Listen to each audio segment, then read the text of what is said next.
அமைதி ஒரு நம்பிக்கையான பயணம். இப்பயணம் சமரசம், கல்வி, அகிம்சை, விளையாட்டு மற்றும் பண்பாட்டு பரிமாற்றங்கள் மூலமே சாத்தியமாகும் எனவும், தீமையை வன்முறையால் அல்லாமல் அன்பின் பலவீனத்தால் வெல்வதே கிறிஸ்தவ வழி எனவும் திருத்தந்தை 14ஆம் லியோ அவர்கள் தனது ஒரு வருட பணிக்காலத்தில் உறுதியுடன் எடுத்துரைத்துள்ளார்.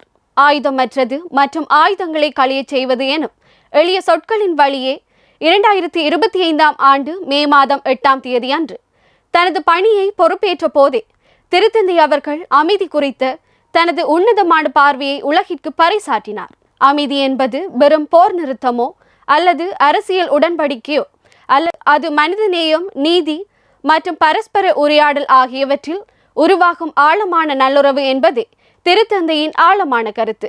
உரோமை ஆயராக பொறுப்பேற்ற தனது முதலாம் ஆண்டிற்குள் திருத்தந்தை 400 தடவைகளுக்கு மேல் அமைதி குறித்து பேசியுள்ளார். செய்தியாளர்கள் உண்மையை நேர்மையுடன் சொல்ல வேண்டும் எனவும், பிளவுகளை உண்டாக்காமல் மக்களிடையே புரிந்துணர்வை வளர்க்க ஊடகங்களை பயன்படுத்த வேண்டும் எனவும் திருத்தந்தை வலியுறுத்தியுள்ளார். போர் பிரபுக்களை வன்மையாக கண்டிக்கும் அவர், மருத்துவமனைகள், பள்ளிகள் மற்றும் உதவி திட்டங்களுக்கு நிதி பற்றாக்குறை நிலவும் சூழலில் ஆயுதங்களுக்காக பெருமளவிலான செல்வம் செலவிடப்படுவதை கடுமையாக விமர்சித்துள்ளார். மேலும் போரின் கோர விளைவுகளான பசி, வறுமை மற்றும் மனித துயரங்களை அவர் வேதனையுடன் சுட்டிக்காட்டியுள்ளார். புனித வார உரையின் போது கடவுளின் பெயரால் போர் செய்வதை எவ்விதத்திலும் நியாயப்படுத்த முடியாதென வலியுறுத்திய திருத்தந்தை அவர்கள், வன்முறைக்கு காரணமான அதிகார வெறி மற்றும் பணத்தாசை ஆகியவற்றை போலி தெய்வங்கள் என சாடியுள்ளார்.